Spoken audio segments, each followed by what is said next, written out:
I'm meteorologist Peter Chan at the National Weather Service for Alaska statewide weather on this Monday, July 14th. We have an area of low pressure out across the western Bering, and it does have a warm front that is pushing up along the southwest coast from the lower YK deltas up toward the Seward Peninsula and St. Lawrence Island. And this system is going to be a wet one. We have some pretty wet weather that'll set up across areas along the west coast into the western interior, especially inland from Norton Sound, the Seward Peninsula, and the southern slopes of the Brooks Range. Some locations could pick up well over an inch of rainfall with this system from tonight through the day on Wednesday.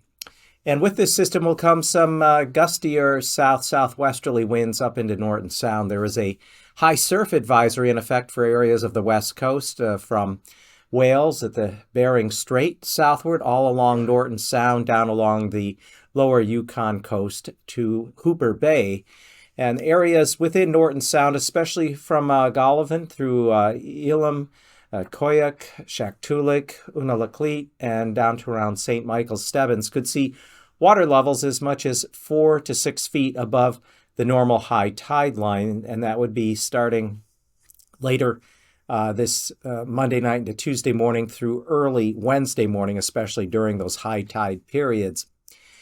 Other areas of the coast, water levels won't be quite that high, maybe 2 to 3 or 4 feet at most. But nevertheless, this is a rather breezy system and a wet one for summertime. And we're going to have those wetting rains really subdue the fire danger across areas of the west and western interior. Still, though, a number of active wildfires going on, something like 180,000 acres have been consumed so far this fire season, and we still have around 240 active fires going on. So fire crews are busy fighting a number of these fires. 20 of them have been staffed.